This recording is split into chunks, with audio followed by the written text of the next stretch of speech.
Oke, Bismillahirrahmanirrahim.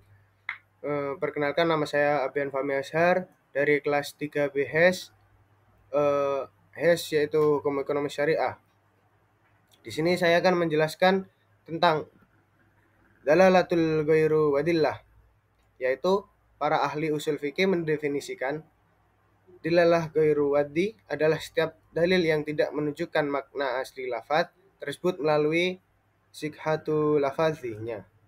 Akan tetapi, makna tersifati atau dapat diketahui melalui perkara lain di luar konteks lafadznya. Macam-macam dalalatul ghairu wadillah, yaitu yang pertama, kafi, jelas, muskil, ketidakjelasan, mujmal, yaitu global, mutasyabih, yaitu tidak jelas. Yang pertama, kafi, yaitu lafaz yang dari segi penunjukannya kepada makna adalah jelas. Namun, ketidakjelasan muncul ketika menerapkan makna tersebut pada kasus tertentu. Contohnya, wasyarikatu faqta'u aidiyahuma, yaitu laki-laki yang mencuri dan perempuan yang mencuri, potong tangan mereka. Surah Al-Maidah ayat 38. Ayat di atas memang sudah cukup menjelaskan mengenai sanksi yang diterima pada seorang pencuri. Namun, akan timbul ketidakjelasan jika penerapan ayat tersebut untuk pencopetan dan penjabretan atau juga orang yang mencuri kain kafan di kuburan.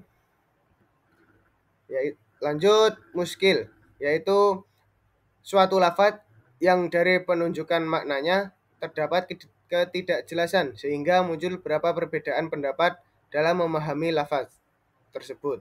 Contohnya, wal mutolaqatu taro basna bil anfusihinna salasata quru, yaitu wanita-wanita yang ditalak hendaklah menahan diri atau menunggu 3 kali quru.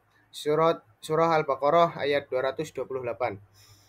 Yaitu ada dua pendapat, yaitu menurut ulama Hanafiyah, quru diartikan dengan masa haid disebabkan karena ada nas-nas lain yang menguatkan hal tersebut.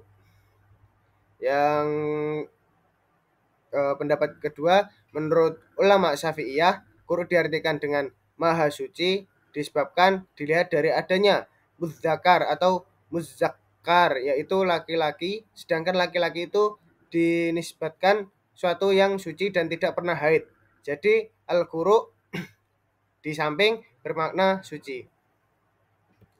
Lanjut, mujmal, yaitu suatu lafaz yang mengandung makna secara global di mana kejelasan maksud dan rincian yang tidak dapat diketahui.